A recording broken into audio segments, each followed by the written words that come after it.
Bonjour, une petite vidéo sur les nombres premiers. Il faudra montrer que pour tout entier naturel n non nul, 30n plus 7 n'est jamais la somme de deux nombres premiers.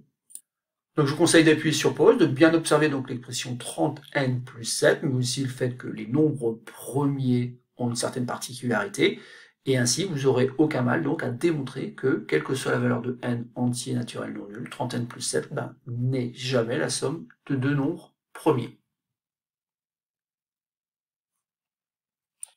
Alors passons à la correction de l'exercice, et en effet ici, donc, il faut bien observer cette expression-là, 30n plus 7, qui est nécessairement donc l'expression d'un entier naturel impair.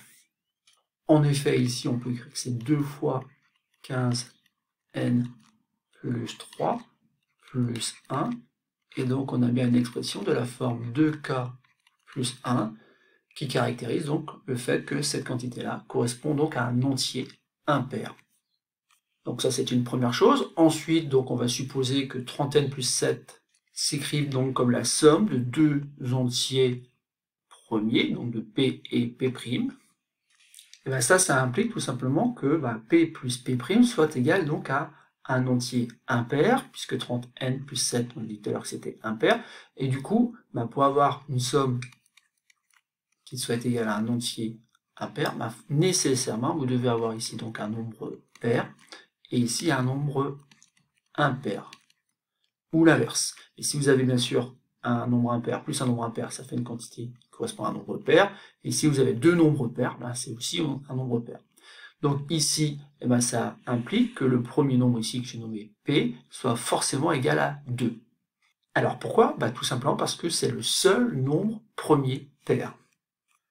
Du coup, l'expression 30n plus 7 qui est égale à P plus P' se réécrit donc 30n plus 7 égale 2 plus donc le nombre premier P'.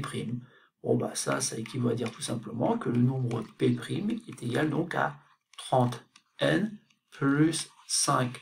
Sauf qu'ici, bien sûr, on va pouvoir factoriser par 5 et écrire donc que P' est égal donc à 5 facteur de 6n plus 1. Donc P' admet 5 comme diviseur. Or, un nombre premier admet que deux diviseurs, 1 et lui-même, donc ça implique que P' soit égal donc à 5, et donc que 6n plus 1 soit égal à 1. Sauf que pour que ça soit égal à 1, ça équivaut à dire que, tout simplement, n égale 0. Or, on a supposé que n était un entier naturel non nul. Et donc, conclusion, il n'existe pas d'entier naturel n non nul, tel que 30n plus 7 soit égal à la somme de deux nombres premiers. Et donc, c'est terminé pour cet exercice. Et encore une fois, le seul nombre n qui aurait pu convenir, c'est le nombre n égale 0, sauf qu'en fait, dans l'énoncé, on nous a dit que n était un entier naturel non nul.